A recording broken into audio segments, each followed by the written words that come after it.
In this video, we'll look at how you can implement a deep learning pipeline in Kubeflow using TensorFlow, Keras, and TensorBoard. We'll start with the data scientist logging in using a single sign-on experience. In this case, they'll be logging in using Okta. And once they have access to their dashboard, they go create a notebook. And we'll first launch a notebook where we can go create our pipeline.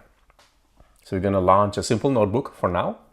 Select one CPU, and 1 gig memory. And we will allow access to Kubeflow pipelines because we'll be generating the Kubeflow pipeline from our notebook. In about a minute or so, you should have your notebook launched and ready. And let's connect to it. We're going to skip the configuration, etc. of the notebook itself. We're going to first write the pipeline. We're going to copy the provided Jupyter notebook and load it into our notebook.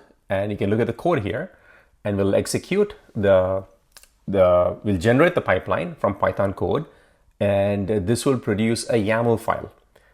And let's go download the YAML file. And as you can see here, it's been generated. Now we'll go create a pipeline in Kubeflow, attach this YAML file that we generated. Let's go start with upload pipeline, give it a name, and upload the file that we just generated.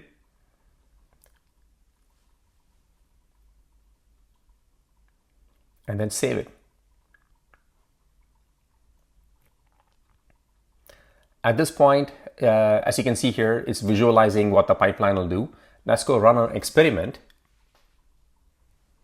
So go create a new experiment, give it a name.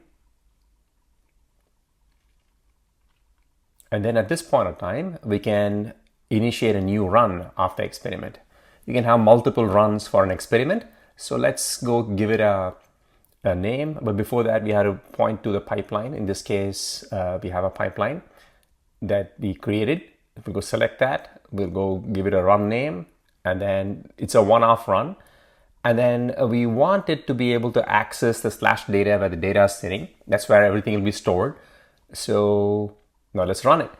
Now this run can take a few minutes end to end.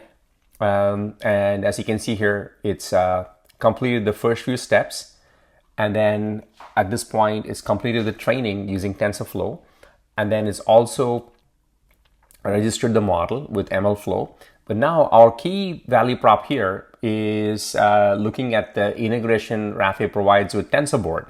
So in this case, we had run a pipeline which is based on TensorFlow.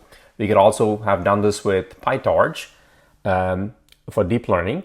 And then we go launch this TensorBoard, and then we point to the log file that was created in the same PVC where the logs were emitted. And as you can see here, we have all the data to understand and visualize the model that we just generated via the integrated TensorBoard experience. Thank you.